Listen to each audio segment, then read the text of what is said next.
exchange bag exchange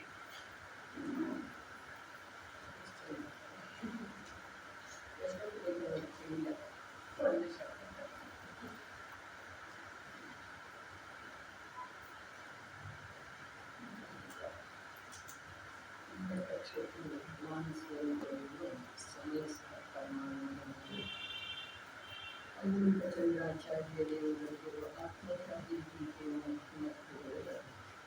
ರೂಪಿಸಿ ಬಂದಿರುವಂತಹ ಕಲಶಂಕರ ಕಾವ್ಯಗಳನ್ನು ರಾಜಮಂಜಿ ಪಾಂಡಿಯವರವರು ಬಾಲಕೃಷ್ಣ ಟೀಕೆ ಸ್ವಾಧ್ಯಾಯ ನಡೆದಿದೆ. ಒಂದೇ ಪಾಪ ಅಧಿಕಾರ 11ನೇ ಕಲಶ ಪಾಕಮುಪೈತಿ ಕರ್ಮ ವಿರತಿ ಜ್ಞಾನಸ್ಯ ಸಂಯಮಸಾ ಕರ್ಮ ಜ್ಞಾನ ಸಮುಚ್ಚಯೋ ವಿಹಿತ ಸಾಮಾನ್ಯಕಾಚಿ ಶ್ರುತಿ किं त्वत्रापि समुल्लसत्यवशतु यत्कर्मबन्धाय मोक्षाय स्थितमेकमेव परमं ज्ञानं विमोक्तं सतः.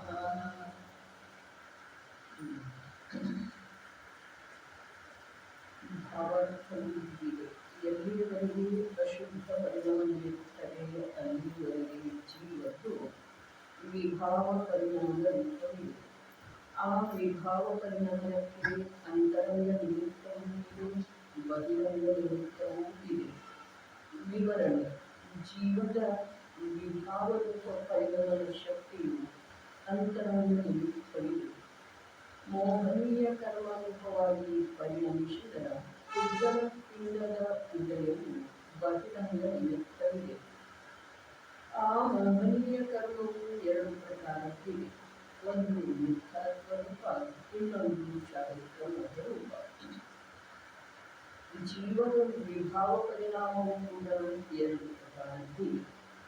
ಜೀವದಲ್ಲಿ ಒಂದು ಸಮ್ಯಕ್ವವಿದ್ದು ಅದುವೇ ವಿಭಾವ ರೂಪವಾಗಿ ಮಿಥ್ಯಾತ್ವ ರೂಪದಿಂದ ಪರಿಣಮಿಸುತ್ತದೆ.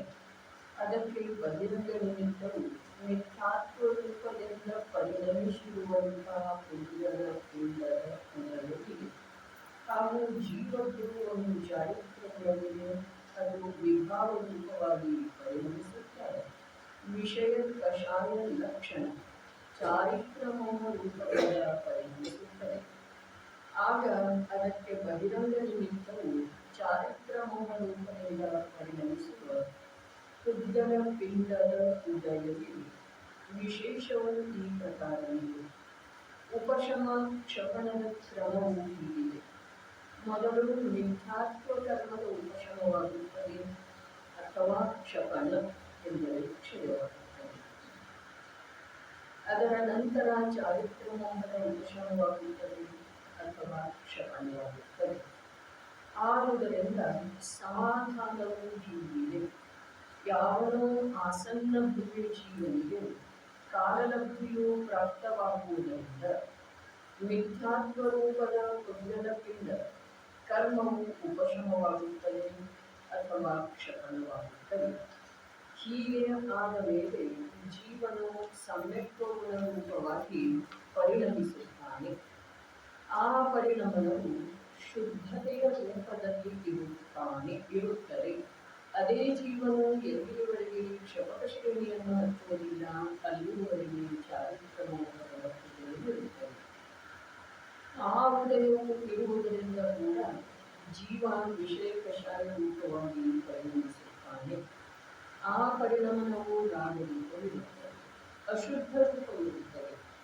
ಈ ಕಾರಣದಿಂದ ಯಾವುದೋ ಕಾಲದಲ್ಲಿ ಜೀವನಿಗೆ ಶುದ್ಧತನ ಮತ್ತು ಅಶುದ್ಧತನಗಳು ಒಂದೇ ಸಮಯದಲ್ಲಿ ಸಂಭವಿಸುತ್ತವೆ, ವಿರೋಧವಿಲ್ಲ. ಸಾಧಕ ಜೀವನಿಗೆ ಶುದ್ಧತನ ಮತ್ತು ಅಶುದ್ಧತನ, ಜ್ಞಾನದ ಶುದ್ಧ ಪರಿಣಮನ ಮತ್ತು ಪರಿಣಾಮದೊಳಗ ಸ್ವಲ್ಪ ಅಶುದ್ಧತೆಯ ಅಂಶ. ಅದು ಭೂಮಿಕೆಯ ಅನುಸಾರವಾಗಿ ಅಂತ ಹೇಳಿ ಹೇಳುವುದು ಕೂಡ ಕಥನ ಮಾತ್ರ ಇದೆ. ನಿಜವಾಗಿ ಒಂದರಿಂದ ಇನ್ನೊಂದರೊಳಗೆ ಕಾರ್ಯ ಆಗುವುದಿಲ್ಲ. ಜ್ಞಾನದ ಪರಿಣಮನದಿಂದ ಕೂಡ ಪರಿಣಾಮದೊಳಗೆ ವಿಶುದ್ಧಿಯ ವೃದ್ಧಿ ಆಗುವುದಿಲ್ಲ. ಪರಿಣಾಮದ ಸ್ವತಂತ್ರತೆಯ ಅನುಸಾರವಾಗಿ ಅದರಲ್ಲಿ ಎಷ್ಟು ಅಂಶದಿಂದ ವಿಶುದ್ಧಿಯ ವೃದ್ಧಿ ಆಗ್ಬೇಕು ಅಥವಾ ವಿಶುದ್ಧಿ ಉಳಿಬೇಕು ಅಥವಾ ವಿಶುದ್ಧಿಯ ಹಾನಿ ಆಗ್ಬೇಕು. ಇದು ಸ್ವಯಂ ಆಯಾ ಪರಿಣಾಮದ ಸ್ವತಂತ್ರವಾದಂತಹ ಯೋಗ್ಯತೆ. ನಿನ್ನೆ ಕೊನೆಗೆ ಮಾತು ಬಂತು, ಅಶುದ್ಧ ಕಾರ್ಯ ಅಥವಾ ಅಯೋಗ್ಯ ಕಾರ್ಯ ಕೂಡ ಸ್ವಯಂ ಉಪಾದಾನದಿಂದಾಗ್ತಿದೆ ಮತ್ತು ಯೋಗ್ಯ ಕಾರ್ಯ ಕೂಡ ಸ್ವಯಂ ಉಪಾದಾನದಿಂದಾಗ್ತಿದೆ. ನಿಮಿತ್ತ ಏನೂ ಆಗುವುದಿಲ್ಲ ಅಂತ ಹೇಳಿ ಒಂದೇನ ಚರ್ಚೆ ಬಂತು. ನಿಜವಾಗಿ ಯೋಗ್ಯ ಅಯೋಗ್ಯ ಅನ್ನೋದು ಕೂಡ ಸುಖ ದುಃಖ ಸಂಸಾರ ಮಾರ್ಗ ಮೋಕ್ಷ ಮಾರ್ಗಗಳು ವಿಚಾರ ಮಾಡಿದ ನಂತರ ಇದೆ. ಇಲ್ದಿದ್ರೆ ಬರೀ ಒಂದು ದ್ರವ್ಯದ ಪರಿಣಾಮದ ಯೋಗ್ಯತೆಯಿಂದ ನೋಡಿದ್ರೆ ಅದು ಆಯಾ ಸಮಯದ ಸತ್ಯ ಇದೆ ಅಷ್ಟೇ. ಅದರೊಳಗೆ ಯೋಗ್ಯ ಅಯೋಗ್ಯ ಇಲ್ಲದೇ ಇಲ್ಲ. ಆಯಾ ಸಮಯ ಉಪಾದಾನದ ದೃಷ್ಟಿಯಿಂದ ನೋಡಿದ್ರ ಪ್ರತಿಯೊಂದು ಸಮಯದ ಪರಿಣಾಮ ಏನಿದೆ ಅದು ಸ್ವಯಂ ಸ್ವತಂತ್ರ ಇದೆ. ಅದು ತನ್ನ ಸತ್ವದ ಅನುಸಾರ ಕಾರ್ಯ ಮಾಡ್ತಿದೆ ಅಂತ ಹೇಳಿದ್ರೆ ನಿನ್ನೆ ಮೈನಾಸುಂದರಿಯ ಪಿತನ ದೃಷ್ಟಾಂತ ಕೊಟ್ಟಿರ್ಬೇಕು. ಇನ್ನೊಂದು ಎಲ್ರಿಗೂ ಗೊತ್ತಿರುವಂತಹ ದೃಷ್ಟಾಂತ ಏನಂತಂದ್ರೆ ನಕುಲ ಸಹದೇವರಿಗೆ ಶುದ್ಧ ಶುದ್ಧ ಶುದ್ಧ ಶುದ್ಧ ಶುದ್ಧ ಪರಿಣಾಮಗಳು ಬರ್ತಾ ಇತ್ತು. ಮಧ್ಯದೊಳಗೆ ಒಂದೋ ಎರಡೋ ನಾಲ್ಕು ಆ ಹಿರಿಯ ಮುನಿಗಳ ಕುರಿತಾಗಿ ಯಾಕೆ ಮುಂದುವರಿಯವ, ಯಾಕೆ ಬಂದು ಅವನ ಜ್ಞಾನದೊಳಗೆ ಏನಾದರೂ ಪುರುಷಾರ್ಥದ ದುರ್ಬಲತೆ ಇತ್ತು ಅಂತ ಹೇಳಿ ಕಥನ ಇದೆ. ಆದ್ರೆ ಜ್ಞಾನದ ಪುರುಷಾರ್ಥ ಸಮಾನ ರೂಪದಿಂದ ನಡೆದರೂ ಕೂಡ ಪರ್ಯಾಯದ ಪರಮ ಸ್ವತಂತ್ರತೆ ಇದೆಯಲ್ಲ, ಆ ಪರಮ ಸ್ವತಂತ್ರತೆಯನ್ನ ಆ ಜ್ಞಾನ ಕೂಡ ತನ್ನ ಅಧೀನ ಇಟ್ಕೊಳ್ಳೋದು ಸಾಧ್ಯ, ತನ್ನ ಅಧೀನ ಮಾಡ್ಕೊಳ್ಳೋದು ಸಾಧ್ಯ ಇಲ್ಲ. ಶುದ್ಧ ಜ್ಞಾನ ಕೂಡ ಸಮಯವರ್ತಿ ಪರಿಣಾಮವನ್ನ ತನ್ನ ಅಧೀನ ಇಟ್ಕೊಳ್ಳೋದು ಸಾಧ್ಯ ಇಲ್ಲ. ಅಶುದ್ಧ ಜ್ಞಾನನೂ ಸಾಧ್ಯ ಇಲ್ಲ. ಅಶುದ್ಧ ಜ್ಞಾನದೊಳಗಂತೂ ಸಾಮರ್ಥ್ಯನೇ ಇರುವುದಿಲ್ಲ. ಇನ್ನು ಶುದ್ಧ ಜ್ಞಾನದೊಳಗೂ ಕೂಡ ಹಾಗಿದೆಯೋ ಹಾಗೆ ತಿಳಿಯುವುದೇನಿದೆ ಅದುವೇ ಶುದ್ಧತೆ. ಹಾಗಿದೆಯೋ ಹಾಗೆ ಅಶುದ್ಧವನ್ನ ಅಶುದ್ಧದೊಳಗೆ ಎಷ್ಟು ಅಂಶದಿಂದ ಶುದ್ಧಿ ಇದೆ ಅಷ್ಟು ಅಂಶದಿಂದ ಶುದ್ಧಿ. ಯಾಗಿದೆಯೋ ಹಾಗೆ ಯಥಾವತ್ತಾಗಿ ತಿಳ್ಕೊಳ್ಳೋದೇನಿದೆ ಅದುವೇ ಶುದ್ಧ ಜ್ಞಾನ ಇದೆ, ಅದುವೇ ಸಮ್ಯಕ್ ಜ್ಞಾನ ಇದೆ, ಅದುವೇ ಮೋಕ್ಷ ಮಾರ್ಗದ ಸಲುವಾಗಿ ನಿಜವಾಗಿ ಪುರುಷಾರ್ಥ ಇದೆ. ಆ ಶುದ್ಧ ಜ್ಞಾನ ಏನಿದೆಯಲ್ಲ, ಜ್ಞಾನದೊಳಗೆ ಶುದ್ಧತೆ ಇರುವುದು, ಜ್ಞಾನದೊಳಗೆ ಶುದ್ಧತೆ ಇರೋದು ಅರ್ಥಾತ್ ಯಾವುದು ಹೇಗಿದೆಯೋ ಹಾಗೆ ತಿಳಿಯುವ ಸಾಮರ್ಥ್ಯ ಇರೋದು ಜ್ಞಾನಗಳು ಇರೋದಂದ್ರೆ ಅಥವಾ ಬರೋದು. ಯಾಕೆ ಅಂತಂದ್ರೆ ಅನಾದಿ ಕಾಲದಿಂದ ಇಲ್ಲವೇ ಅಲ್ಲ, ಅದಕ್ಕೆ ಬರೋದ ಅಂತ ಹೇಳಿ ಅಂದ್ರೂ ತಪ್ಪಿಲ್ಲ. ಜ್ಞಾನದೊಳಗ ಯಾವುದೇ ಪರಪದಾರ್ಥ ಅಥವಾ ಪರಭಾವಗಳ ಜ್ಞಾತ ಆದರನ್ನು ಕೂಡ ಅದರ ಕುರಿತು ಯಾವುದೇ ರೀತಿಯ ಪ್ರತಿಕ್ರಿಯೆ ಇಲ್ಲದೇ ಇರುವುದೇನಿದೆ ಇದ ನಿಜವಾಗಿ ಜ್ಞಾನದ ಪುರುಷಾರ್ಥ. ಈ ಜ್ಞಾನದ ಪುರುಷಾರ್ಥದಿಂದ ಮೋಕ್ಷದ ಹತ್ರ ಹೋಗ್ತಾನೆ ಈ ಜೀವ ವಿನಃ ಯಾವುದೇ ಪರದ್ರವ್ಯ ಅಥವಾ ಸಮಯವರ್ತಿ ತನ್ನದೇ ಭಾವದೊಳಗ ಬದಲಾವಣೆಯ ಅಥವಾ ಇಷ್ಟ ಅನಿಷ್ಟದ ಕಲ್ಪನೆ ಆ ಜ್ಞಾನದೊಳಗೆ ಇರದಿದ್ರನ ಆ ಜ್ಞಾನಕ್ಕೆ ಶುದ್ಧ ಜ್ಞಾನ. ಮತ್ತು ಆ ಜ್ಞಾನದ ಏನಿದೆ ಅದು ಮೋಕ್ಷದ ಸಮೀಪ ಜೀವವನ್ನ ತಗೊಂಡು ಹೋಗ್ತಿದೆ. ಇಲ್ಲಿ ಮಿಥ್ಯಾತ್ವದ ಉದಯ ಆ ಸಮಯದಲ್ಲಿ ಇರ್ತಿದೆ, ಜೀವದೊಳಗೆ ಮಿಥ್ಯಾತ್ವ ರೂಪದ ಪರಿಣಮನ ಆ ಸಮಯದೊಳಗೆ ಇರ್ತಿದೆ. ಒಂದರಿಂದ ಇನ್ನೊಂದು ಸರ್ವಥಾ ನಿರಪೇಕ್ಷ ಇದ್ದು ಕೂಡ ಹೀಗೆ ನಿಮಿತ್ತ ನೈಮಿತ್ತಿಕ ಸಂಬಂಧ ಇರ್ತದೆ. ಈಗ ಈ ನಿರಪೇಕ್ಷ ಜ್ಞಾನ ಅಷ್ಟೇ ಕ್ರಿಯಾ ಮಾಡ್ತಿದ್ದೀರಿ. ಜ್ಞಾನದ ಕಾರಣದಿಂದ ಸಕ್ರಿಯ ಅಂದಿದ್ದಾರೆ ಜೀವಕ. ಸಕ್ರಿಯ ಜ್ಞಾನದ ಕಾರಣದಿಂದ ಅಂದಿದ್ದಾರೆ. ಜ್ಞಾನದ ಯಥಾರ್ಥತೆಯ ಅಭಾವದಲ್ಲಿನ ವಿಭಾವ ರೂಪದ ಕ್ರಿಯೆಗಳು ಕೂಡ ಈ ಜೀವದಲ್ಲಿ ನಡೆದು ವಿಭಾವ ರೂಪದ ಕ್ರಿಯೆಗಳ ಅಭಾವ ಆಗಿ ಹೋಗ್ತಿದೆ. ಮತ್ತ ಸ್ವಭಾವ ರೂಪದ ಕ್ರಿಯೆಗಳ ಸಲುವಾಗಿ ಜ್ಞಾನ ಸ್ವಯಂ ಉದ್ಯಮ ಮಾಡ್ತಿದೆ ಅಂತ ಹೇಳಿ ಜೀವಕ ಸಕ್ರಿಯ ದ್ರವ್ಯ ಅಂತ ಹೇಳಿ ಅಂದಿದ್ದಾರೆ. ಇಲ್ಲಿ ಈ ಮಿಥ್ಯಾ ವಿಷಯ ನಡೆದಿತ್ತು ಒಂದು ಇನ್ನೊಂದರಿಂದ ನಿರಪೇಕ್ಷ.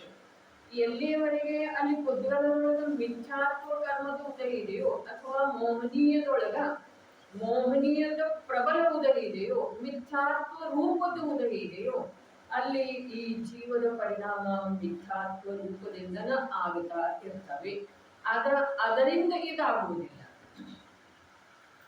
ಇದರಿಂದ ಅದು ಇರುವುದಿಲ್ಲ.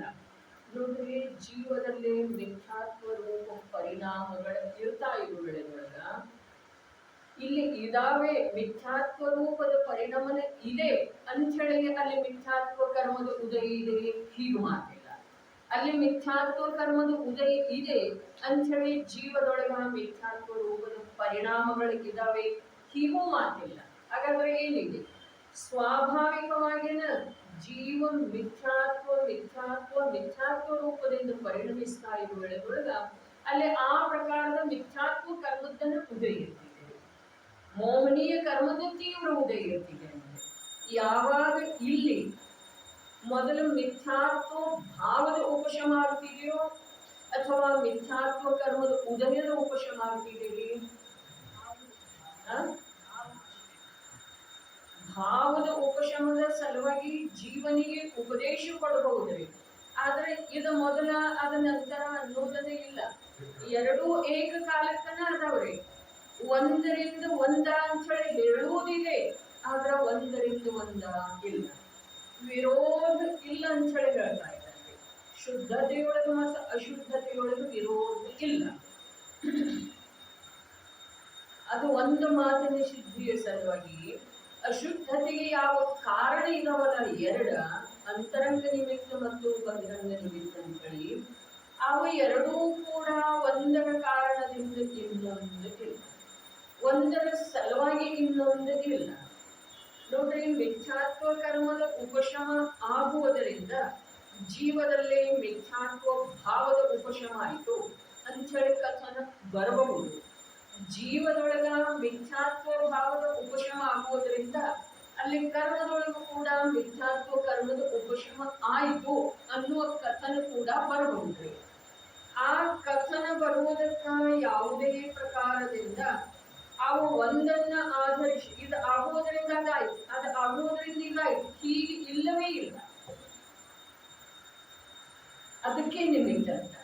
ಹಾಗಾದ್ರೆ ಈಗ ಇದರ ಸಲುವಾಗಿ ಇನ್ನೊಂದು ಇಲ್ಲಿ ಸ್ವೀಕಾರ ಮಾಡೋದೇನ, ಮುನಿರಾಜರಲ್ಲಿ ಉಪದೇಶ ಕೊಡುವ ಭಾವ ಬರ್ತಿದೆ. ಹೌದ್ರೆ? ಭಾವ ಹೇಗೆ ಬರ್ತಿದೆ ಅನ್ನೋದು ಕೂಡ ಆಗಮದಲ್ಲಿ ತಿಳಿದಿದೆ. ಎದುರಿಗೆ ಯಾವ ಶ್ರೋತೃ ಜೀವದನ್ನು, ಧರ್ಮದ ಅಭಿಲಾಷಿ ಜೀವದನ್ನು, ಆ ಜೀವ ಆ ಮುನಿ ಭಗವಂತರ ಜೀವದ ಮೇಲೆ ಎಂದೋ ಭವಾಂತರದಲ್ಲಿ ಯಾವುದೋ ಉಪಕಾರ ಮಾಡಿದ್ದ ಅಂತಂದ್ರ ಆ ಪುಣ್ಯ ಕರ್ಮದ ಉದಯ ಬಂತು ಅಂತಂದ್ರ ಅವನಿಗೆ ಉಪದೇಶ ಹೇಳುವಂತಹ ಭಾವ ಮುನಿರಾಜರಿಗೆ ಬರ್ತಿದೆ. ಇಷ್ಟಿನ ಮುನಿರಾಜರಿಗೆ ಉಪದೇಶ ಕೊಡುವ ಭಾವದ ಕಾರಣ ಹೇಳ್ತಾರೆ. ಆದ್ರೆ ಉಪದೇಶ ಕೊಡುವ ವೇಳೆಯೊಳಗ ಈ ಜೀವದ ಕಲ್ಯಾಣ ಆಗಲಿ ಅನ್ನುವಂತಹ ಭಾವ ಅವ್ರದ್ದು ಇರ್ತಿದೆ ಅಂತ ಹೇಳೋದಿದೆ. ಅದಕ್ಕೆ ನಮಗೆ ಜಿನಾಗಮದ ಕಥನದೊಳಗಿಂದ ವಾಸ್ತವಿಕ ಮರ್ಮ ಹೃದಯಂಗಮ ಆಗ್ತಾ ಇಲ್ಲ, ಹೃದಯದೊಳಗೆ ಸ್ವೀಕಾರ ಆಗ್ತಾ ಇಲ್ಲ.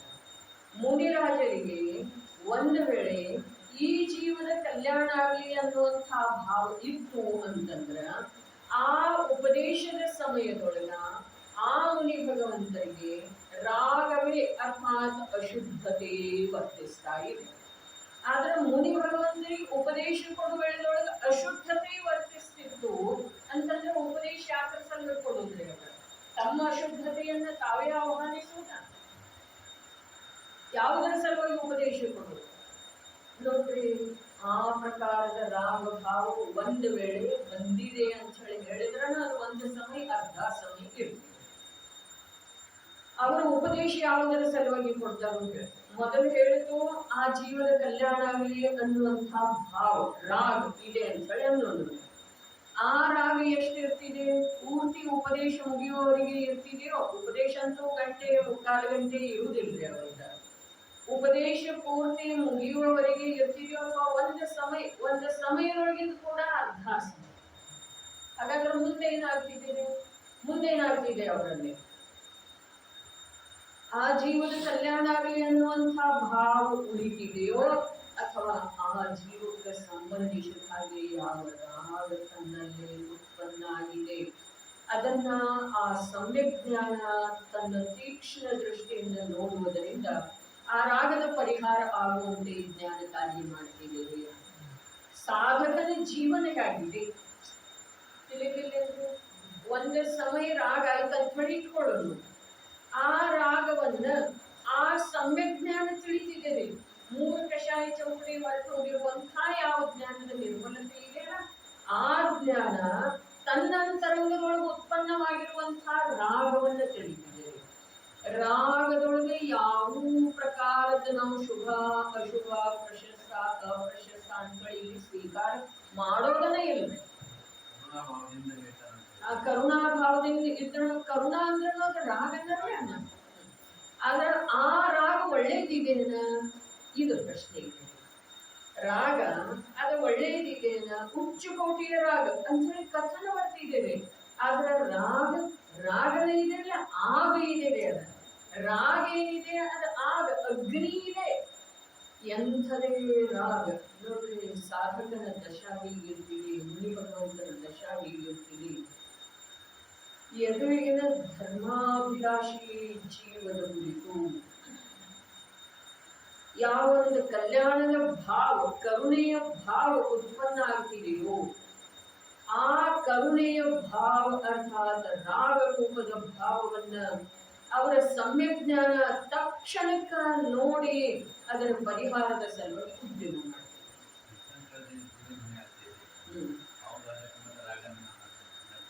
ಅನ್ಲಿಕ್ಕೆ ಬರುದಿಲ್ರಿ. ಹಿಂದೆ ಯಾವಾಗ ಬಂದ್ ಆಗಿತ್ತಲ್ಲ ಆ ವೇಳೆದೊಳಗೆ ಅಬುದ್ಧಿಪೂರ್ವಕರಾಗಿತ್ತಂತ ಹೇಳ್ತಾರೆ. ನೋಡ್ರಿ, ಮಾತು ಹೀಗಿದೆ.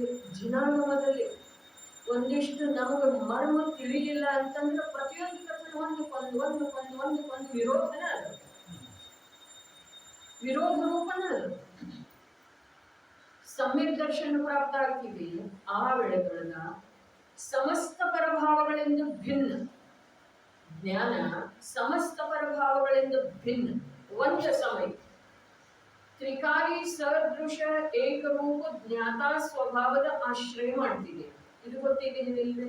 ಆವಾಗ ಜೀವನಿಗೆ ಏನಾಗ್ತಿದೆ? ಆತ್ಮನ ಅನುಭೂತಿ ರೂಪದ ಸಮ್ಯಕ್ ದರ್ಶನ ಆಗ್ತಿದೆ. ಹಾಗಾದ್ರೆ ಆ ಸಮ್ಯಕ್ ದರ್ಶನ ಆದ ನಂತರ ಸಮ್ಯಕ್ ದರ್ಶನದ ಸಲುವಾಗಿ ಯಾವ ಪ್ರಕಾರದ್ದೆಲ್ಲ ಜ್ಞಾನ ಇತ್ತು ಅನ್ನೋದರ ಚರ್ಚೆ ಈಗ ನಮಗೆ ಅಭೀಷ್ಟ ಇಲ್ಲ. ಆದ್ರೆ ಜ್ಞಾನ ಇತ್ತಲ್ಲ, ಒಂದು ದ್ರವ್ಯದೊಳಗೆ ಇನ್ನೊಂದು ದ್ರವ್ಯ ಏನೂ ಮಾಡೋ ಸಾಧ್ಯ ಇಲ್ಲ. ಇಷ್ಟು ಸ್ಥೂಲ ಜ್ಞಾನ ಸಮ್ಯಕ್ ದರ್ಶನ ಪ್ರಾಪ್ತ ಆಗೋಕ್ಕಿಂತ ಮುಂಚೆ ಆ ಜೀವಕ್ಕೆ ಇರ್ತಿದೆಯೋ ಅಥವಾ ಇಲ್ವೇ? ಇರ್ತಿದೆ. ಹಾಗಾದ್ರೆ ತೀರ್ಥಂಕರ ನಾಮಕರ್ಮ ಯಾವಾಗ ಬಂದ್ ಆಗ್ತಿದೆ? ಸಮ್ಯಕ್ ದೃಷ್ಟಿ ಜೀವನಿಗೆ ಆಗ್ತಿದೆ, ಮಿಥ್ಯಾ ದೃಷ್ಟಿಗಂತೂ ಆಗುವುದಿಲ್ಲ. ಹಾಗಾದ್ರೆ ಅನ್ಯ ಜೀವರುಗಳದ್ದೆಲ್ಲ, ಸಮಸ್ತ ಜೀವರುಗಳದ್ದೆಲ್ಲ ಕಲ್ಯಾಣ ಆಗಲಿ ಅನ್ನುವಂತ ಭಾವ ಅವರಿಗೆ ಬುದ್ಧಿಪೂರ್ವಕ, ಪ್ರಯತ್ನ ಪೂರ್ವಕ, ಆದರ ಪೂರ್ವಕ ಇರಬಹುದೇನ್ರಿ?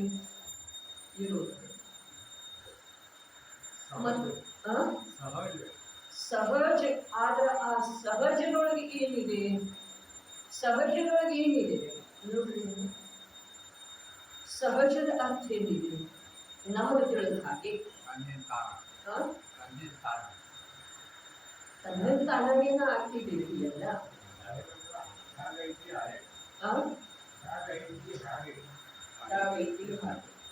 ನೋಡ್ರಿ, ಒಂದು ದ್ರವ್ಯದೊಳಗೆ ಇನ್ನೊಂದು ದ್ರವ್ಯ ಯಾವ ಕಾಲದೊಳಗೂ ಏನನ್ನೂ ಆಡುವ ಸಾಧ್ಯತೆ ಇಲ್ಲ. ಇದರದ್ದು ಪೂರಾ ಆತ್ಮನ ಅಸಂಖ್ಯ ಪ್ರದೇಶದೊಳಗೆ ಯಾವ ಅನಂತ ಗುಣಗಳ ವ್ಯಾಪ್ತಿ ಇದಾವೋ ಅವುಗಳ ಮೇಲೆಲ್ಲ ಈ ಜ್ಞಾನದ ಪ್ರಭಾವ ಆಗುತ್ತಿದೆ. ಆಮೇಲೆ ಆ ಜ್ಞಾನ ಸ್ವಾಭಾವಿಕವಾಗಿ ತನ್ನ ಸ್ವಭಾವವನ್ನ ಧ್ಯೇಯವನ್ನಾಗಿಸಿಕೊಂಡ ಉದ್ಯಮ ಮಾಡುತ್ತಿದ್ದೇವೆ. ಆಮೇಲೆ ಯಾವುದೋ ಕಾಲಲಬ್ಧಿ ಬಂದ ನಂತರ ಅರ್ಥಾತ್ ಸ್ವಸಮಯದೊಳಗೆ ಸಮ್ಯಕ್ ದರ್ಶನದ ಜನ್ಮ ಕ್ಷಣದೊಳಗೆ ಸಮ್ಯಕ್ ದರ್ಶನ ಆಗ್ತಿದ್ದೇವೆ. ಸಮ್ಯಕ್ ದರ್ಶನ ಆದ ನಂತರ ನೋಡ್ರಿ, ಸಹಜದ ಅರ್ಥ ಹೀಗಿದೆ. ಸಮ್ಯಕ್ ದರ್ಶನ ಆದ ನಂತರ ವಿಭಾವ ಪರಿಣತಿ ಇನ್ನೂ ಇರ್ತೀವಿ. ಚಾರಿತ್ರ ಮೋಹಕ್ಕೆ ಸಂಬಂಧಿಸಿದ್ದು ಅಂತ ಹೇಳಿ ಅನ್ನೋದು ವಿಷಯ ಕಷಾಯ ಅಂತ ಹೇಳಿ ಹೇಳಿದ್ರಿ ಇಲ್ಲಿ.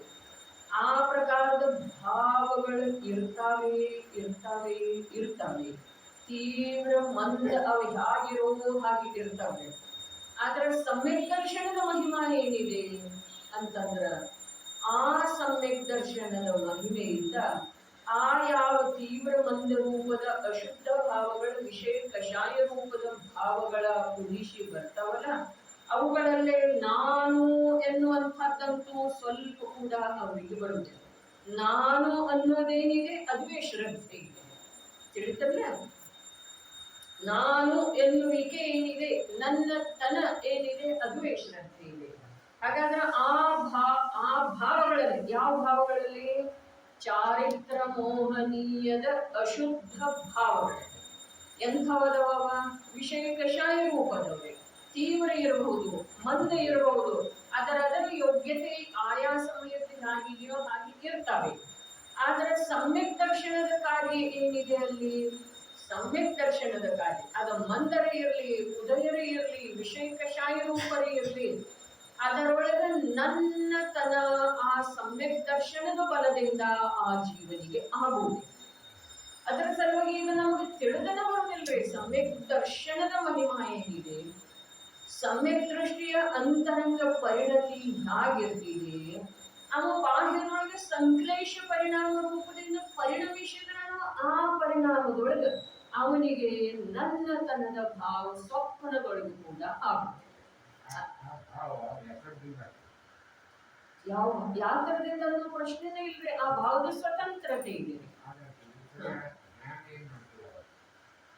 ಜ್ಞಾನ ಏನು ಮಾಡ್ತಿದೆ? ಪರವನ್ನು ಪರ ತಿಳಿದಿದೆ, ಸ್ವವನ್ನು ಸ್ವ ತಿಳಿದಿದೆ. ತ್ರಿಕಾಲಿ ಧ್ರುವ ಜ್ಞಾತ ಸ್ವಭಾವವನ್ನ, ತ್ರಿಕಾಲಿ ಧ್ರುವ ಜ್ಞಾತ ಸ್ವಭಾವದ ಅರೂಪಿ ಚೈತನ್ಯವೇ ವಸ್ತು ನಮಗಿದ್ದೇನೆ, ಹೀಗೆ ಜ್ಞಾನ ತಿಳಿದಿದೆ. ಮತ್ತ ಅದು ಯಾವುದು ತಿಳಿದು ಬರ್ತಾವ್ರಿ ಅವೆಲ್ಲ ಜ್ಞಾತ ಆಗುತ್ತಾವ್ರಿ ಜ್ಞಾನಿಕ ವಿಭಾವಗಳ. ಆ ವಿಭಾವಗಳ ತೀವ್ರತೆ ಮಂದತೆ ಎಲ್ಲವೂ ಜ್ಞಾತ ಆಗ್ತಿದೆ. ಆದ್ರ ಆ ವಿಭಾವವನ್ನ ಸಮಯವರ್ತಿ ವಿಭಾವ ಅಂತೇಳಿ ತಿಳಿದಿದೆ, ಬಂದು ಹೋಗುವಂತಹದ್ದು ಅಂತೇಳಿ ತಿಳಿದಿದೆ, ಸ್ವಭಾವದಿಂದ ಬಾಹಿರ ತಿಳಿದಿದೆ. ಗಾಳಿ ಬರ್ತಾ ಇತ್ತು ಅಂತಂದ್ರೆ ಕಿಟಕಿ ಹಾಕುವುದ್ರಿ, ಗಾಳಿಯನ್ನು ನಿಲ್ಲಿಸೋದಿರುವುದಿಲ್ಲ. ಮಳೆ ಬರ್ತಾ ಇತ್ತು ಅಂತಂದ್ರೆ ಛತ್ರಿ ತಗೊಳ್ಳುತ್ತೆ, ಹೋಗೋದು ತಮಗೆಲ್ಲ ಅನಿವಾರ್ಯ ಇತ್ತು ಅಂತಂದ್ರೆ ಮಳೆಯನ್ನು ನಿಲ್ಲಿಸಲಿಕ್ಕೆ ಬರುವುದಿಲ್ಲ. ಅದೇ ಪ್ರಕಾರದ ಆಶ್ರವದ ಮಳೆ ಇದೆ, ಮತ್ತು ಅಲ್ಲಿ ಕರ್ಮ ರೂಪ ಜ್ಞಾನ ರೂಪದ ಕೊನೆ ಹಿಡಿಯುವುದಿದೆ. ತಿಳಿತಲ್ಲ? ಗಾಳಿ ಬರ್ತಾ ಇದೆ, ಧೂಳು ಬರ್ತಾ ಇದೆ, ಕಿಟಕಿ ಬಾಗಿಲ ಹಾಕಿ ಬಿಡುವುದಿದೆ. ಆ ಗಾಳಿ ಧೂಳವನ್ನು ನಿಲ್ಲಿಸುವ ಸಾಧ್ಯತೆ ಇಲ್ಲ. ನಿಲ್ಲಿಸುವ ಸಲುವಾಗಿ ಅವನಾದ್ರೂ ಪ್ರಯತ್ನ ಮಾಡಿದ್ರ ಅವನನ್ನು ಮೂರ್ಖ ಅಂತಾರೆ, ಅಜ್ಞಾನಿ ಅಂತಾರೆ. ಹೇಗೆ ನಿಲ್ಲಿಸೋದ? ಅದೇ ಪ್ರಕಾರ ಗಾಳಿಯ ಹಾಗೆನ ಮಳೆಯ ಹಾಗೆನ ಪರಭಾವಗಳು ಉತ್ಪನ್ನ ಆಗ್ತಾ ಇರ್ತವೆ. ರಾಗ ರೂಪದ ಭಾವ, ಅಪ್ರಶಸ್ತ ರಾಗ, ಪ್ರಶಸ್ತ ರಾಗ, ವಿಶುದ್ಧ ಪರಿಣಾಮ, ಸಂಕ್ಲೇಶ ಪರಿಣಾಮ, ವಿಷಯ ಕಷಾಯದ ಪರಿಣಾಮ, ಸಮ್ಯಕ್ ದೃಷ್ಟಿ ಉತ್ಪನ್ನ ಆಗ್ತವೆ. ಈಗಿನ ನಾವು ನಮ್ಮಲ್ಲೇ ಏನ್ ದೋಷಾರೋಪಣೆ ಮಾಡುವುದಿಲ್ಲ. ಹಾಗಾದ್ರೆ ಅವು ಒಳ್ಳೆಯವಿದಾವು ಇದು ಅರ್ಥ ಅಲ್ಲ, ಅವುಗಳ ಸ್ವತಂತ್ರತೆ ಹೇಳ್ತಾ ಇದೆ. ವಿಷಯ ಕಷಾಯದ ಪರಿಣಾಮ ಒಳ್ಳೆಯವು ಇದಾವೆ ಇದು ಮಾತಿಲ್ಲ, ಯಾವ ಕಾಲದೊಳಗೂ ಇಲ್ಲ. ಆದ್ರೆ ಅವು ಸ್ವತಂತ್ರ ಇದಾವೆ ಅನ್ನುವುದನ್ನ ತಿಳಿತಾನೆ, ಅದ ಸಮ್ಯಕ್ ದರ್ಶನದ ಫಲ.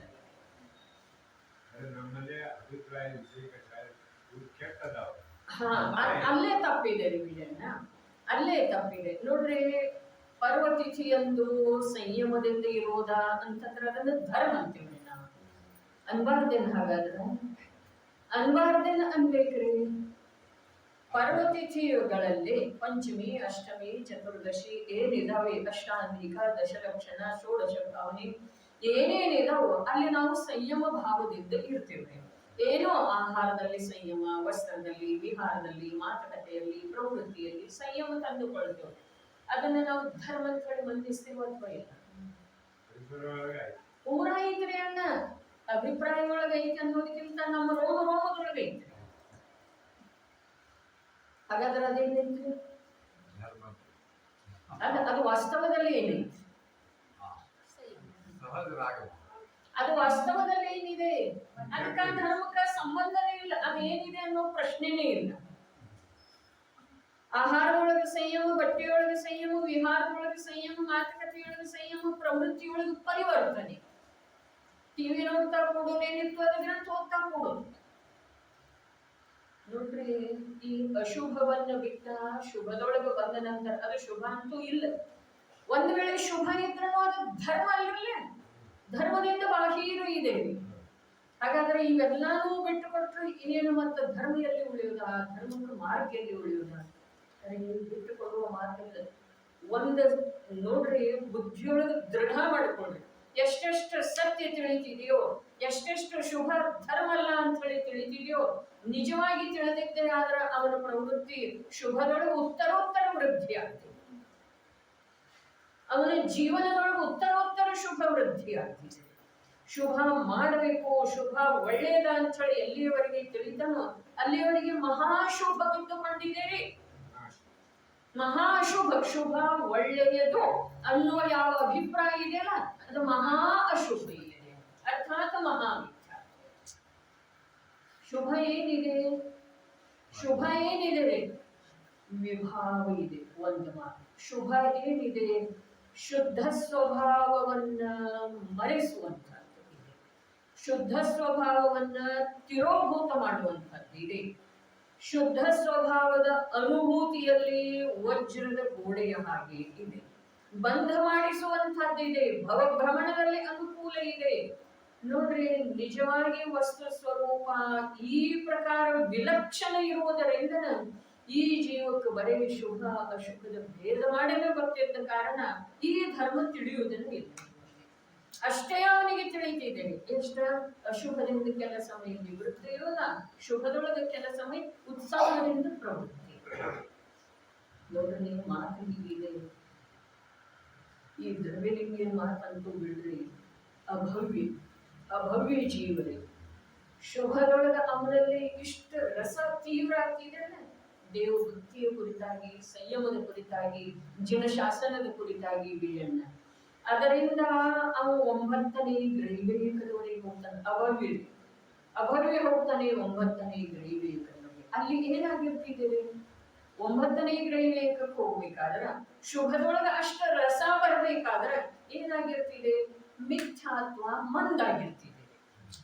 ಆದ್ರೆ ಮಂದಾಗಿರ್ತಿದೆ ವಿನಃ ಅದರ ಸತ್ವ ಹೋಗಿರೋದಿಲ್ಲ, ಸತ್ವ ನಷ್ಟ ಆಗಿರೋದಿಲ್ಲ, ಅಭಾವ ಆಗಿರೋದಿಲ್ಲ. ಮಿಥ್ಯಾತ್ವ ಮಂದಾಗಿರ್ತಿದೆ. ಆ ಮಂದ ಆಗಿರುವಂತಹ ಮಿಥ್ಯಾತ್ವದ ಕುರಿತು ಜಗತ್ತೂ ವಿಮೋಹಿತ ಇದೆ, ಸ್ವಯಂ ಅವನೂ ತೃಪ್ತನ. ಜಗತ್ತು ವಿಮೋಹಿತ ಇದೆ. ಅವನ ಪ್ರವೃತ್ತಿಯನ್ನ ನೋಡಿರಿ, ಅವನ ಆಚರಣೆಯನ್ನ ನೋಡಿ, ಅವನ ಶಾಸ್ತ್ರಜ್ಞಾನವನ್ನ ನೋಡಿ. ಆದ್ರೆ ಸ್ವಾಮೀಜಿ ಎರಡು ಮಾತು ಒಂದೇ ಇದೆ. ಧರ್ಮ ಪಾಂಡಿತ್ಯದ ಮಾತಲ್ಲ. ಧರ್ಮ ಬೇರೆ ಇದೆ, ಪಾಂಡಿತ್ಯ ಬೇರೆ. ಇಲ್ಲಿ ಜೀವನಿಗೆ ವಿಚಾರ ಮಾಡ್ಲಿಕ್ಕೆ ಅವಕಾಶ ಎಷ್ಟಿದೆ? ಜೀವನ ಪೂರ್ತಿ ವಿಚಾರ ಮಾಡಬಹುದು. ಪಾಂಡಿತ್ಯ ಅಲಗನೆ ಅವ್ರ ಧರ್ಮ. ಪಾಂಡಿತ್ಯರೇ ಜ್ಞಾನದ ಮಾತು ಹೇಳೋದು. ಧರ್ಮದ ಆಚರಣೆನೂ ಬೇರೆ ಇದೆ, ಧರ್ಮ ಬೇರೆ ಇದೆ. ಆಚರಣೆಯೊಳಗೆ ಧರ್ಮ ಬರುವುದಿಲ್ಲ, ಪಾಂಡಿತ್ಯದೊಳಗೆ ಧರ್ಮ ಬರುವುದಿಲ್ಲ. ಸಮಯಸಾರದಲ್ಲಿ ಬಂಧುವಲ್ಲ ಅವ 50ರಿಂದ 55ರವರೆಗೆ ಯಾವ ಶ್ಲೋಕಗಳ ಅವೇನು ಹೇಳುದು? 29 ಪ್ರಕಾರದಿಂದಲೇ ಇದು ಜೀವಲ್ಲ, ಇದು ಜೀವಲ್ಲ, ಇದು ಜೀವಲ್ಲ, ಗುಣಸ್ಥಾನ ಇಲ್ಲ, ವರ್ಣಸ್ಥಾನ ಇಲ್ಲ, ಸ್ಪರ್ಶ ರಸಗಂಧ ವರ್ಣಾದಿಗಳಿಲ್ಲ, ಯಾವುದರ ಸಲುವಾಗಿ ಹೇಳಿದೆ ಇಲ್ಲದಲ್ಲೇ ಹೇಗೆ ಶುದ್ಧ ಮಾಡಿದ್ದಾರೆ, ಶುದ್ಧ ಹೇಗೆ ಮಾಡಿದ್ದಾರೆ? ಅಮೃತ ಚಂದ್ರಾಚಾರ್ಯ ದೇವ ಟೀಕೆಯ ಮೂಲಕ ಮುದುಕುಂದಾಚಾರ್ಯ ದೇವಿನ 5 ಗಾಥೆಯಲ್ಲಿ ಹೇಳಿದರು 29 ಭಾವಗಳನ್ನ. ಇದು ಜೀವದ್ದಲ್ಲ, ಇದು ಜೀವದ್ದಲ್ಲ, ಇದು ಜೀವದ್ದಲ್ಲ. ಅದರ ಸಿದ್ಧಿಯಾಗಿ ಮಾಡಿದರು ಟೀಕಾಕಾರ. ಅಮೃತ ಚಂದ್ರದೇವ ಸಿದ್ಧಿಹಾರ ಮಾಡಿ ಯಾವಾಗ ಜೀವದ ಶುದ್ಧ ಸ್ವಭಾವದ ಅನುಭವ ಆಗ್ತಿದೆಯೋ ಆವಾಗ ಅದರಲ್ಲಿ ಇರುವುದಿಲ್ಲ. ಅದು ಹೊರಟು ಹೋಗಿರ್ತಿದೆ. ಶುದ್ಧ ಸ್ವಭಾವದಿಂದ ಅದು ಉತ್ಪನ್ನ ಆಗಿದ್ರ ಅದು ಶುದ್ಧ ಸ್ವಭಾವದೊಳಗೆ ಇರಬೇಕಾಗ್ತಿತ್ತು, ಶಕ್ತಿ ಇರುತ್ತದೆ. ಆದ್ರೆ ಇಲ್ಲ. ಬಹಳ ಸುಂದರವಾಗಿ ಶುದ್ಧ ಮಾಡಿದ್ದಾರೆ ಆ 5 ಗಾಥೆಗಳ ಟೀಕೆಯೊಳಗ. ಅಭ್ಯಾಸ ಮಾಡ್ಲಿಕ್ಕೆ ಯಾರ ಹತ್ರ ಸಮಯ ಇದೆ? ಯಾರ ಹತ್ರ? ನಾವು ನಮ್ಮವೇ ಆದಂಥದ್ದು ಬೇಕಾದಷ್ಟು ವಿಪುಲದವರಿಗೆ ವಿಕಲ್ಪಗಳ ಗಾಥೆಗಳ. ಆದ್ರೆ ಇದರೊಳಗ ಜೀವನ ಪೂರ್ಣವಾಗಿ ಹೋಯಿತು. ಅನಂತ ಕಾಲದವರೆಗೆ ನಾವು ವಿಶ್ವಾಸ ಮಾಡಬಹುದು, ವಿಚಾರ ಮಾಡಬಹುದು. ಅನೇಕ ಬಾರಿ ಹೇಳಿದೇನ ಅರ್ಥಾತ್ ನಿಮಗಲ್ಲ, ನನಗ ವಿಚಾರ ಮಾಡಬಹುದು, ಮಾಡದೇ ಇರಬಹುದು, ವಿಶ್ವಾಸ ಮಾಡಬಹುದು, ಮಾಡದೇ ಇರಬಹುದು. ಆದ್ರೆ ಈಗ ನಮಗೆ ಉಪಲಬ್ಧ ಆದದರ ಮಹಿಮೆ ಎಷ್ಟಿದೆ ಅನ್ನೋದನ್ನ ಜ್ಞಾನಿ ಗುರುಗಳ ಮುಖಾರವಿಂದಲಿಂದ ಕೇಳಿದರ ನಿಜವಾಗಿ ಅದರ ಸ್ವರೂಪ ತಿಳಿದು ಬರುತ್ತದೆ. ನಮ್ಮ ಜೀವನ ಇದರ ಸಲುವಾಗೆಲ್ಲ ಇಲ್ರಿ. ಶರೀರದ ಪೋಷಣೆಯ ಸಲುವಾಗಿಲ್ಲ, ಭೋಗ ಸಾಮಗ್ರಿಗಳ ಸಂಗ್ರಹದ ಸಲುವಾಗಿಲ್ಲ, ಪರೋಪಕಾರದ ಸಲುವಾಗಿಲ್ರಿ. ಅಜ್ಞಾನಿ ಪರೋಪಕಾರವನ್ನ ಮಾಡ್ತಾನೆ, ಜ್ಞಾನಿ ನಿಜದ ಉಪಕಾರ. ನಿಜದ ಉಪಕಾರ ಅಂತಂದ್ರೆ ಏನ? ತನ್ನಲ್ಲೇ ರಾಗಾದಿ ಭಾವಗಳ, ಸಂಕ್ಲೇಶ ಭಾವಗಳ ವಿಪರೀತವನ್ನನೇ ಅದನ್ನ ತೆಗೆದು ಹಾಕುವ ಸಲುವಾಗಿ ಉದ್ಯಮ ಮಾಡ್ತಾನೆ. ತೆಗೆದು ಹಾಕೋದ ಜ್ಞಾನದೊಳಗ ವಸ್ತು ಸ್ವರೂಪದ ವಿಶ್ವಾಸ ಎಷ್ಟೆಷ್ಟಾಗ್ತಿದೆಯೋ ನೋಡ್ರಿ. ಪ್ರವಚನ ಸಾರದೊಳಗೆ ಏನ್ ಹೇಳಿದ್ರು? ಸ್ವಾಧ್ಯಾಯ ಮಾಡ್ಲಿಕ್ಕೆ ಹೇಳಿದ್ದಾರೆ. ಯಾರು ಹೇಳಿದ್ರು? ಭಗವತ್ ಸ್ವರೂಪದ ಒಂದು ಆಚಾರ್ಯ. ಎಲ್ಲಿ ಹೇಳಿದ್ರು? ಚರಣಾನಿಯೋಗ ಸೂಚಕ ಚೂಡಿಕೆ ಹೇಳಿದ್ದಾರೆ.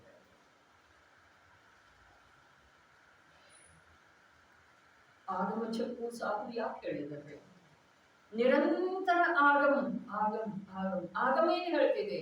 ಜೀವ ಬೇರೆ ಇದೆ, ರಾಗ ಬೇರೆ ಇದೆ, ಜ್ಞಾನ ಬೇರೆ ಇದೆ, ಶುಭ ಭಾವ ಬೇರೆ ಇದೆ, ಶುದ್ಧ ಸ್ವಭಾವ ಬೇರೆ ಇದೆ. ಶುಭ ಭಾವದೊಳಗ ಈ ಜೀವಕ್ಕ ನಿಜವಾಗಿ ನೋಡ್ರಿ, ಶುಭ ಭಾವದೊಳಗ ತಲ್ಲೀನತೆ ಅಂತಂದ್ರ ಅತ್ಯಂತ ದುರ್ಬಲತೆ ಇದೆ ಈ ಜೀವ. ಶುಭ ಭಾವದೊಳಗೆ ರಮಿಸೋದ ಅಂತಂದ್ರ ಈ ಜೀವದ ನಿಶಕ್ತಿ ಇದೆ, ದುರ್ಬಲತೆ ಇದೆ. ಇನ್ನೂ ಸ್ವಲ್ಪ ಮುಂದೆ ಹೋಗಿ ಹೇಳ್ಬೇಕಾದ್ರೆ ಈ ಜೀವ ಅದರ ಫಲಸ್ವರೂಪವಾಗಿ ಏನಾಗ್ತಾನೆ ಅಂತ ಹೇಳಿ ಜ್ಞಾನಿಗಳು ಹೇಳ್ತಾರೆ. ಈ ಪತ್ನಿ, ಪುತ್ರ, ಭೋಗ, ವೈಭವ, ಖ್ಯಾತಿ, ಮರ್ಯಾದೆಯ ಸಲುವಾಗಿ ಈ ಜೀವ ಪ್ರಾಣ. ಮನುಷ್ಯ ಭಾವದೊಳಗೆ ಏನಿದೆ? ಬರೇ ಮಾನವಶಾಹಿಯ ಮುಖ್ಯತೆ ಇದೆ. ಏನೂ ಇಲ್ದಿದ್ರನು ಏನು ಇರೋದೇನಿದೆ? ಏನೂ ಇಲ್ದಿದ್ರನು ಅನ್ನೋದಕ್ಕಿಂತ ಇರೋದೇನಿದೆ ಇವಂದ, ಯಾವುದೇ ಇದೆ ಇವಂದ್ರೆ, ಯಾವುದೇ ಜೀವದ್ದೇ ಇದೆ. ಶುಭಾಶುಭ ಭಾವನೆಯನ್ನು ಇಲ್ಲ ಅಂತ ಹೇಳಿ ಹೇಳ್ತಾರೆ. ಇನ್ನು ಯಾವ ಪರವಸ್ತುವನ್ನು ಮಾಡ್ತೀವಿ? ಇವುಗಳ ಸಲುವಾಗಿ ಅವನು ಸತತ ಸತ್ತು ಬೀಳ್ತಾನಲ್ಲ. ಆಗಮದ ವಚನ ಇದೆ ರೀ ಅವರೆಲ್ಲ. ನಿಮ್ಮಲ್ಲೇ ಆ ಪ್ರಕಾರದ ಪ್ರಕಟ ಭಾವ ಕಾಣುವುದಿಲ್ಲ. ಆದ್ರೆ ಪ್ರತಿಯೊಬ್ಬ ವ್ಯಕ್ತಿಯಲ್ಲೇ, ಜೀವದಲ್ಲೇ, ಸಂಸಾರಿ ಜೀವದಲ್ಲಿ ಅದಾವ. ಏನ? ನನ್ನ ಮನೆ, ನನ್ನ ಮಕ್ಕಳು, ನನ್ನ ಪತ್ನಿ, ನನ್ನ ಪುತ್ರ, ನನ್ನ ಆಸ್ತಿ, ನನ್ನ ವೈಭವ, ನನ್ನ ಮಾನ, ನನ್ನ ಪ್ರತಿಷ್ಠೆ. ಈ ಪ್ರಕಾರದ ಭಾವೇನದವಲ್ಲ ಅವು ಕೊಳಚೆಯೊಳಗೆ ಹುಳ ಆಗುವುದರದ ಸೂಚಕ ಅದಾವ. ಕೊಳಚೆಯೊಳಗ ಕ್ರಿಮಿ, ಮಲದೊಳಗ ಕ್ರಿಮಿ, ಅವು ಭಾವಿಲ್ಲ, ಏನದವ. ನಿಜವಾಗಿ ತನ್ನಲ್ಲೇ ನಾನು ಯೋಚನೆ ಮಾಡಿದ ಒಂದು ನಿರಾಕುಲ ಸ್ವಭಾವಿಯಾದಂಥ ರೂಪಿ ಚೈತನ್ಯ ದ್ರವ್ಯದೊಳಗ ಅಂಥ ಭಾವಗಳ ಉಗಿಸಿ ಬರುವುದಂತಂದ್ರೆ ಎಷ್ಟು ನಿಕೃಷ್ಟತೆ ಇದೆ.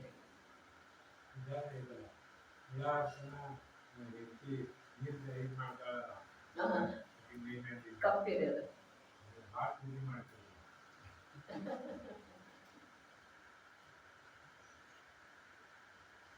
ಇದೆಲ್ಲ ನೋಡ್ರಿ ಆಗಮದೊಳಗೆ ಬೇಕಾದಷ್ಟು ದೃಷ್ಟಾಂತದವರಿಗೆ ಅವೇ ಮಾತು ಬರ್ತಾವ್ರೆ ಅಲ್ಲೆಲ್ಲ. ಸುದೃಷ್ಟಿ ತರಂಗಿಣಿಯಲ್ಲಿ ಹೇಳಿದಾರಲ್ಲ ನೋಡಿ, 25 ಪ್ರಶ್ನೆ ಅದಾವ್ರೆ. ಈ ಜೀವನಿಗೆ ಯಾವ ಪಾಪದ ಉದಯದಿಂದ ಇಂಥ ಭಾವ ಆಗ್ತದೆ, ಈ ಜೀವನಿಗೆ ಯಾವ ಪುಣ್ಯ ಕರ್ಮದ ಸಂಯೋಗದಿಂದ ಈ ಪ್ರಕಾರ ಲೋಕದೊಳಗೆ ಖ್ಯಾತಿ ಆಗ್ತಿದೆ, ಎಲ್ಲರಿಗೂ ಪ್ರಿಯ ಆಗ್ತಾನೆ, ಈ ಯಾವ ಪಾಪದಿಂದ ಹುಟ್ಟ ರೋಗಿ ಇರ್ತಾನೆ, ಯಾವ ಪಾಪದಿಂದ ಸಮೃದ್ಧಿ, ಯಾವ ಪಾಪದಿಂದ ಕಷ್ಟ ಇಲ್ಲದನ ಇವನಿಗೆ, ಯಾವ ಪುಣ್ಯದಿಂದ ಕಷ್ಟ ಇಲ್ಲದನ ವೈಭವ ಪ್ರಾಪ್ತ ಆಗ್ತದೆ. ಇವೆಲ್ಲ ಪ್ರಶ್ನೆ ಅದಾವ. ಮತ್ತೆ ಯಾವ ರೂಪದ ಭಾವ ಹಿಂದಿನ ಭವಾಂತರಗಳಲ್ಲಿ ಜೀವ ಮಾಡಿದಾನಲ್ಲ, ಪ್ರಶಸ್ತ ಅಥವಾ ಅಪ್ರಶಸ್ತ, ಅದರ ಅನುರೂಪವಾಗಿ ಅವನು ಭವಾಂತರದಲ್ಲಿ ಅದುವೇ ಆಗ್ತಾನೆ. ಅದರ ಸಲುವಾಗಿ ಹೇಳ್ತೀವಿ, ಯಾವ ಪದಾರ್ಥದ ಮೇಲೆ ತೀವ್ರ ರಾಗ ಇರ್ತಿದೆಯಲ್ಲ, ಪ್ರೀತಿ ಇರ್ತಿದೆಯಲ್ಲ, ಆ ಪದಾರ್ಥದೊಳಗನೆ ಇವು ಕ್ರಿಮಿ. ಅಲ್ಲಂತೂ ಮನುಷ್ಯನ ಭಾವಗಳು ಅವೆಲ್ಲ. ಮನುಷ್ಯನಿಗೆ ಏನೇನು ಯಾವ ಪ್ರಕಾರದಿಂದ ಆಗ್ತವೆ, ನರಕಕ್ಕೆ ಯಾಕೆ ಹೋಗ್ತಾನೆ ಅನ್ನುವ ಮಾತಿಲ್ಲ. ಆದ್ರೆ ಮನುಷ್ಯ ಏನೇನು ಮಾಡ್ತಾನೆ ಅವೆಲ್ಲ ಯಾವ ಕರ್ಮದಿಂದ ಮಾಡ್ತಾನೆ ಅಂತೇಳಿ ಅಲ್ಲಿ ಇದೆ. ಅದರ ಜೀವನ ಭಾವಗಳ ವಿಚಾರ ಮಾಡಿದರೆ ಈ ಸಮಯದೊಳಗ 4 ಗತಿ ಯೋಗ್ಯ, ನಿಬೋಧ ಯೋಗ್ಯ, ಸ್ಥಾವರ ಯೋಗ್ಯ ಸಮಸ್ತ ಪರಿಣಾಮಗಳು ನಮ್ಮಲ್ಲಿ ಇದ್ದಾವೆ. ಒಂದೊಂದು ಸಮಯ ನಿಬೋಧ ಯೋಗ್ಯ, ಪಂಚಸ್ಥಾವರ ಯೋಗ್ಯ, ನಾರಕಿ ಯೋಗ್ಯ, ಯಾವಾಗಲೇ ಒಂದು ಸಲ ದೇವ ಯೋಗ್ಯ, ಮನುಷ್ಯ ಯೋಗ್ಯ, ಎಲ್ಲಾ ಪ್ರಕಾರದ ಪರಿಣಾಮಗಳ ನಮ್ಮಲ್ಲಿ. ವಸ್ತು ಸ್ವರೂಪವನ್ನು ತಿಳ್ಕೊಳ್ಳುವ ಸಲುವಾಗಿ ನಿಜವಾಗಿನ ಬಹಳಷ್ಟು ಧೈರ್ಯ. ಮತ್ತ ಧೈರ್ಯ ಯಾಕ ಅಂತಂದ್ರೆ ತನ್ನ ವಿಭಾವಗಳನ್ನು ಜಯಿಸೋದ, ತನ್ನ ಪರದ್ರವ್ಯದ ಕಡೆಗಿನ ಪ್ರವೃತ್ತಿಯನ್ನು ಜಯಿಸೋದ ಅಭ್ಯಸಕೊಡೋದ ಕಠಿಣ ಇದೆ ಅಂತೇಳಿದ್ರೆ ಧೈರ್ಯ ಅಂತಾರೆ. ಧೈರ್ಯ ಅಂದ್ರೆ ಈಗ ಯಾರ ಜೊತೆ ಹೊಡೆದಾಡೋ ಮಾತಿಲ್ಲ, ಯಾರ ಜೊತೆ ವಾದ ವಿವಾದ ಮಾಡುವ ಮಾತಿಲ್ಲ. ಆದ್ರೆ ಪರದ ಕಡೆಗಿನ ಆಸಕ್ತಿ ಇಷ್ಟು ತೀವ್ರ ಇದೆಯಲ್ಲ ಈ ಜೀವಕ್ಕ, ಅದನ್ನ ಕಮ್ಮಿ ಮಾಡುವುದು ಅಥವಾ ಅದು ಕಮ್ಮಿ ಆಗೋದ ನಿಜವಾಗಿನ ಕಠಿಣ ಕಾರ್ಯ ಇದೆ. ಧೈರ್ಯಶಾಲಿಯನ್ನ ಆಗ್ತಿದೆ ಅಂತ ಹೇಳಿದ್ರೆ ಏನು ಮಾಡಿದ್ರೂ ಕೂಡ ನಾವು ನಮ್ಮ ಲಕ್ಷ್ಯ ಅಂತೂ ಪರದ ಕಡೆಗೆ ಇದೆ. ಏನೂ ಮಾಡಿದ್ರೆ ಶಾಸ್ತ್ರ ಕೇಳುವುದರೊಳಗನು, ಶಾಸ್ತ್ರ ಓದುವುದರೊಳಗನು, ಬರೆಯುವುದರೊಳಗನು, ಪ್ರತಿಯೊಂದರೊಳಗ ನಮ್ಮ ಲಕ್ಷ್ಯ ನಮ್ಮ ಕಡೆಗೆ ಹೋಗ್ತಾನೆ ಇಲ್ಲ. ಯಾವ ಕಾರ್ಯ ಮಾಡ್ತೇವೋ ಪ್ರತಿಯೊಂದು ಕಾರ್ಯದೊಳಗ ನಮ್ಮ ಸ್ವಭಾವದ ಕಡೆಗೆ ಲಕ್ಷ್ಯ ಹೋಗದೇ ಇರುವಂತಹದ್ದು ಒಂದು ಗೋಡೆ ನಿರ್ಮಾಣ ಮಾಡೇ ಮಾಡ್ತೇವೆ. ಸ್ವಭಾವ ಅಪ್ರತ್ಯಕ್ಷ ಶುದ್ಧಾವನಿಗೆ ಗೊತ್ತಿಲ್ರಿ. ಅಪ್ರತ್ಯಕ್ಷ ಅಂದ್ರ ಆಗಮದ ಆಧಾರದಿಂದ, ಆಗಮದ ಆಧಾರದಿಂದ ಗುರುವಿನ ಮುಖದಿಂದ ಆಲಿಸಿ, ಸರ್ವಜ್ಞ ಪ್ರಭುವಿನ ಸರ್ವ ದಿವ್ಯ ಧ್ವನಿಯನ್ನ ಆಲಿಸಿ ಕೂಡ ನಮಗ ಗೊತ್ತು ಮಾಡಿಕೊಂಡು ಬಡವಿಗೆ ನಾವು ಹೋಗ್ಬೋದು. ಇಷ್ಟ ಜೀವನದ ಅಧ್ಯಯನ ಸ್ವಾಧ್ಯಾಯ ಇದ್ದ ನಂತರ ಕೂಡ ಆಗಮವೆನ್ನುವ ಕನ್ನಡಿ ಎದುರಿಗೆ ಹಿಡಿದ ನಂತರ ನಮ್ದು ಎಲ್ಲ ಸೊನ್ನೆ ಇದೆ, ಬರೇ ಸೊನ್ನೆ. ಆಗಮ ರೂಪದ ಕನ್ನಡಿಯೊಳಗೆ ನೋಡಿದ ನಂತರ ಇದು ಯಾವುದಕ್ಕೂ ಏನೂ ಇಲ್ಲ. ಏನಂದ್ರೆ ಏನೂ ಇಲ್ಲ, ಅರ್ಥ ಏನೂ ಇಲ್ರಿ. ಮಂದ ಕಷಾಯಕನೇ ಧರ್ಮ ಅಂತೇಳಿ ಅಂದಿ ಅಂತಂದ್ರ ಆ ಮಂದ ಕಷಾಯದ ಸದ್ಭಾವ ಸೂಚಿಸ್ತಾ ಇದೆ. ಮಂದತೆಗೆ ಏನು ಬೆಲೆ ಕೊಡ್ತೀನಿ? ಸದ್ಭಾವ ಯಾವುದರಲ್ಲಿದೆ? ಕಷಾಯದ್ರೆ. ಕಷಾಯ ಮಂದನೆ ಆಗಿದೆಯಲ್ಲ, ಅದೇ ಮಂದಾದ್ರೆ ಕಷಾಯ ಇದೆ, ಅದನ್ನ ನೋಡಿ. ಯಾವ ವ್ರತ ತಗೊಳ್ತೀವಿ, ಯಾವ ಸದಾಚಾರ ಮಾಡ್ತೀವಿ, ಏನೇನು ಮಾಡ್ತೀವಿ, ಅಲ್ಲೇ ನಮ್ದು ನಮ್ಮ ಅಂತರಂಗಕ್ಕೆ ಸಂಬಂಧಿಸಿದ ಹಾಗೆ ಪ್ರಾಮಾಣಿಕತೆ ಅಷ್ಟೆ. ಇನ್ನೊಬ್ಬರ ಮಾತುಗಳ ನಮ್ಮ ಅಂತರಂಗಕ್ಕೆ ಸಂಬಂಧಿಸಿದ ಹಾಗೆ ಪ್ರಾಮಾಣಿಕತೆ ಅಷ್ಟೆ. ಅದಕ್ಕೆ ವೈರಾಗ್ಯ ವೃಷ್ಟಿಯೊಳಗೆ ಒಂದು ವಚನ ಬಂತು, ಜಗತ್ತಿನೊಳಗೆ ಎಲ್ಲವೂ ಪ್ರಾಮಾಣಿಕಿದೆ, ನೀನೊಬ್ಬನೇ ಅಪ್ರಾಮಾಣಿಕ. ನೀನೊಬ್ಬನೇ ತನಗೆ ತಾನು ಹೇಳ್ಕೊಂಡಿದ್ದಾರೆ ಜ್ಞಾನಿ. ಮತ್ತು ತನ್ನ ದೋಷ ಸ್ವೀಕಾರ ಮಾಡುವ ಸಲುವಾಗಿ ಇವು ಎರಡೇ ಸ್ಥಾನದವೇ. ನಿಜವಾಗಿ ಒಂದೇ. ಜಿನವಾಣಿ ಅಂದ್ರೆ ಅಥವಾ ಉಪದೇಶ ಅಂದ್ರೆ, ಗುರು ಅಂದ್ರೆ ಎಲ್ಲ ಒಂದೇ ಇದೆ ಅಲ್ಲ. ತನ್ನ ದೋಷ ತಾನ ಹಿಡ್ಕೊಳ್ಳೋದಿದೆ. ಅರೆ ಇದು ನನ್ ತಪ್ತಾ ಇದೆ, ಇದು ನನ್ ತಪ್ತಾ ಇದೆ. ಆದ್ರೆ ನಮ್ಮ ಪ್ರಯತ್ನ ಅಂತೂ ನನ್ನ ದೋಷ ಹಾಗೆ ಮುಗಿಸ್ಬೇಕು ನಿರಂತರ. ಮತ್ತ ಅವರು ಚತುರ್ರಿ. ಅಪ್ಪಾಜಿ ಹೇಳಿದ್ರು, ದೋಷವನ್ನ ಬಚ್ಚಿಡುವುದರಲ್ಲಿ ಯಾವ ಯಶಸ್ವಿ ಆಗ್ತಾನೋ ಅವನು ಲೋಕದೊಳಗೆ ಚತುರ ಅನಿಸ್ಕೊಳ್ತಾರೆ. ಅಪ್ಪಾಜಿ ಹೇಳಿದ್ ಮಾತು. ಮತ್ತು ವಿಚಾರ ಮಾಡಿದ ನಂತರ ಅಷ್ಟೇ ಸತ್ಯ ಇದೆ. ಅರೆ ನನ್ನಿಂದ ದೋಷ ಸಂಭವಿಸಿದೆ ಅನ್ನುವ ಖಂತ ಈ ಜೀವಕ್ಕ ಉತ್ಪನ್ನ ಆಗೋದ ಒಂದು ಜಿನವಾಣಿಯ ಸಂಯೋಗದೊಳಗೆ ಮಾತ್ರ ಅವಕಾಶ ಅಲ್ಲಿ ಮಾತ್ರ ಇದೆ. ಸಹಜ ಎಷ್ಟೋ ಬಾರಿ ಹೇಳ್ತಾರಲ್ಲ ನಮ್ಮ ಅಂತರಂಗದೊಳಗೆಲ್ಲ ಅವಳು ಅದು ಎಲ್ಲಿ ಹೇಳೋ ಸಾಧ್ಯ ಇದೆ? ಜಿನವಾಣಿ ಮಾತಿ ಎದುರಿಗೇನೆ ಹೇಳೋ ಸಾಧ್ಯ ಇದೆ. ಅನ್ಯತ್ರ ಇಲ್ವೇ ಇಲ್ಲ. ಅನ್ಯತ್ರ ಎಲ್ಲ ಬರೀ ದೋಷಕ್ಕೆ ನಾ ಹಾಗೆ ಅವಾಗ ಅಂದಿದ್ದೆ ಅಂತ ಬರೀ ಅಂದಿದ್ರು ತಪ್ಪಿರ್ಬೇಕಪ್ಪ ನಂದ. ಯಾರಂದ್ರೆ ಅಷ್ಟಂದ ನಂತರ ಎಷ್ಟು ಸರಳ ಇದೆ, ಎಷ್ಟು ಸರಳ ಇದೆ ಹೇಳಿ. ಅವ್ರ ಅನ್ನವ್ರ ಅಂದಿರಿ ನಮ್ಗೆ ಎಷ್ಟು ನಿರ್ಭಾರತೆ ಇದೆ, ನಮ್ಗೆ ಎಷ್ಟು ನಿರ್ಭಾರತೆ. ಅವರ ನಾಟಕ ಮಾಡಿದ್ರು ಕೂಡ ಅವ್ರ ಜೊತೆಗೆ ಯಾರಾದ್ರೂ ಅವ್ರು ತಿಳಿದ್ರ ಅಜ್ಞಾನದಿಂದ ಅವ್ರು ಹಾಗೆ ತಿಳಿದ್ರ ಎಲ್ಲ ಬೇಕಾಗ್ತದೆ. ಅವಮಾನದ ಸಲುವಾಗಿ ಸಿದ್ಧತೆ ಬೇಕು. ಅದೇ ತಪ್ಪು ಮಾಡಿದ ಮೇಲೆ ಅವಮಾನ ಆಗೋದನ್ನಲ್ಲ. ಪುಸ್ತಕ ಅಂತೀವಿ ಮತ್ತು ಆಮೇಲೆ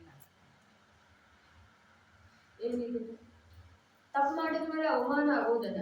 ಇನ್ನು ಇನ್ನೊಂದು ಮಾತಿದೆ, ಹೌದಪ್ಪ ನನ್ ತಪ್ಪಿದೆ ಅಂದ ನಂತರ ಅವನ ಅಂತರಂಗದೊಳಗ ಆ ಪ್ರಕಾರದ ತಪ್ಪು ಆಗದೆ ಇರುವಂತಹದ್ದು ಸಾವಧಾನತೆನೂ ಬರ್ಬೇಕಾಗ್ತದೆ. ಆ ಪ್ರಕಾರದ ತಪ್ಪು ನಡೆಯದೇ ಇರುವಂತೆ ಅವ ಎಚ್ಚರದಿಂದನೂ ಇರ್ಬೇಕಾಗ್ತಿದೆ. ಬರೇ ಹೌದು ನನ್ ತಪ್ಪಾಯ್ತು ಅಂತಂದ್ರೆ ನಡೆಯ ನಾಟಕ ಮಾಡ್ತಾ ಅಂತೇಳಿ ಅವ್ರೇನಂತಾರಲ್ಲ ಅದು ಒಂದು ವೇಳೆ ಅದು ಸತ್ಯ ಆಗ್ತದೆ. ಯಾಕೆ ಅಂತಂದ್ರೆ ನಾವು ಕ್ಷಣಿಕವಾಗಿ ಅಂದ್ವಿ. ಮುಂದೆ ಆ ಪ್ರಕಾರದ ತಪ್ಪ ಪ್ರಾಯಶ್ಚಿತ್ತ ಯಾವುದಕ್ಕೆ ಹೇಳ್ತಾರೆ? ಅಪ್ಪಾಜಿ ಹೇಳಿದ್ರಲ್ಲ, ಪ್ರಾಯಶ್ಚಿತ್ತ ಯಾವುದಕ್ಕೆ ಹೇಳ್ತಾರೆ? ಮುನಿರಾಜರ ಆಚಾರ್ಯರ ಎದುರಿಗೆ ತಮ್ಮ ದೋಷವನ್ನ ಹೇಳ್ತಾರೆ, ಅದಕ್ಕೆ ಅವರು ಪ್ರಾಯಶ್ಚಿತ್ತ ತಗೊಳ್ತಾರೆ. ನಿಜವಾಗಿ ತನ್ನ ದೋಷವನ್ನು ವ್ಯಕ್ತಪಡಿಸುವುದೇ ಪ್ರಾಯಶ್ಚಿತ್ತ ಇದೆ. ಅವರು ಅದಕ್ಕೆ ಏನು ಪರಿಹಾರ ಹೇಳ್ತಾರೋ ಅದು ನಿಜವಾದ ಪ್ರಾಯಶ್ಚಿತ್ತ ಅಲ್ಲ. ಅದರ ಸಲುವಾಗಿ ಈ ಜೀವಕ್ಕೆ ಎಲ್ಲಕ್ಕಿಂತ ಕಠಿಣ ಏನ್ರಿ ಇದೆ ಅಂತಂದ್ರೆ ತನ್ನ ದೋಷದ ಸ್ವೀಕಾರ.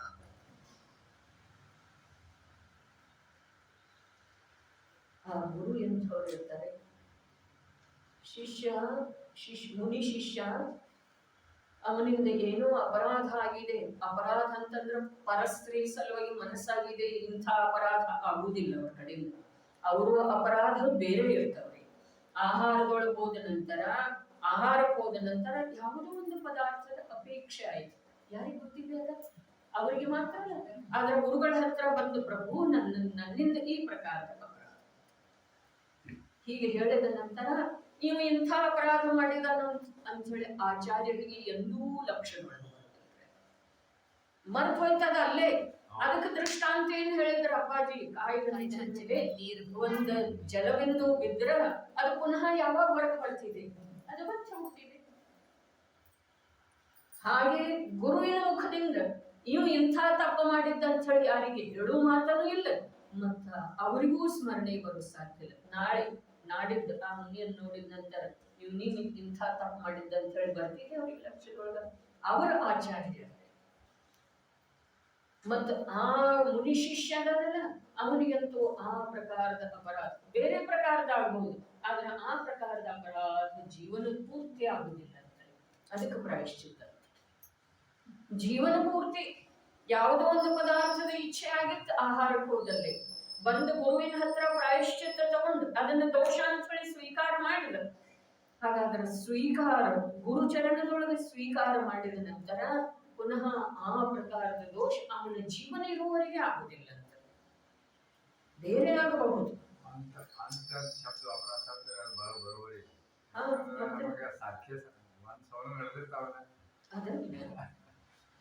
ನೋಡ್ರಿ, ತಪ್ಪು ಮಾಡೋದ ಮತ್ತು ಪ್ರತಿಕ್ರಮಣ ಮಾಡೋದ ಏನಿದೆ ಎಲ್ಲ ಮಿಥ್ಯೆ ಆಗ್ಲಿ. ಮಿಥ್ಯೆ ಯಾಕಾಗೋದ್ರೆ ಯೋಚನೆ ಮಾಡೋದು ನಾವು ಬರೇ ಅಂಧಾನುಕರಣ ಮಾಡುವುದಿಲ್ಲ. ಅಂಧಾನುಕರಣದಷ್ಟು ಜೀವನಿಗೆ ಘಾತಕ ಯಾವುದೂ ಇಲ್ಲ. ನೀವು ತಿಳ್ಕೊಂಡು ಮಾಡ್ರಿ, ಮಾಡೋದಾಗದಿದ್ರೆ ಇಲ್ಲ, ಆದ್ರೆ ತಿಳ್ಕೊಳ್ರಿ. ಜ್ಞಾನಿಗಳ ಉಪದೇಶ ನಮ್ಮ ಸಲುವಾಗಿ ಏನಿದೆ, ನೀ ಮಾಡ್ಲಿಕ್ಕೇನೂ ಹೋಗಬೇಡ, ನೀ ಮಾಡೋದೇನೂ ಸಾಧ್ಯ ಇಲ್ಲ, ನೀ ತಿಳ್ಕೊ, ವಾಸ್ತವಿಕತೆ ಏನಿದೆ ಅದನ್ನ ತಿಳ್ಕೊ. ದೋಷ ಎಲ್ಲಿ ಸಂಭವಿಸ್ತಾ ಇದೆ, ಯಾವುದರಿಂದ ಸಂಭವಿಸ್ತಾ ಇದೆ ಅದನ್ನ ತಿಳ್ಕೊ. ದೋಷ ಎಲ್ಲರೂ ಮಾಡೋದ, ಮತ್ತೆ ಎಲ್ಲರೂ ತಮ್ಮ ತಮ್ಮ ದೋಷ ಬಚ್ಚಿಟ್ಕೊಳ್ಳುದ, ಇದ್ರೊಳಗೆ ಏನಿದೆ? ಇದೇನು ಸಂಸಾರ ಅನ್ನೋದು, ಏನು ಅಜ್ಞಾನ ಅನ್ನೋದು, ಏನನ್ನೋದ್ರಿ ಇದು ಹೇಳಿ ನೋಡೋಣ. ಸಂಸಾರದೊಳಗೂ ಕೂಡ ಯಾವುದೇ ಪ್ರಕಾರದಿಂದ ವಿಶ್ವಾಸಾದಿಗಳನ್ನ ನೆಲೆಸಬೇಕಾಯ್ತು ಅಂತಂದ್ರೆ ಸ್ವಲ್ಪ ಪ್ರಾಮಾಣಿಕತೆ ಬೇಕು. ಇಲ್ದಿದ್ರೆ ವಿಶ್ವಾಸ ಯಾರ ಮೇಲೆ ಯಾರಿಡವ್ರ? ಸಂಸಾರ ಕೂಡ ನಿಜವಾಗಿ ಧರ್ಮಾತ್ಮನ ಸಂಸಾರ ಬೇರೆ ಇರುತ್ತೆ.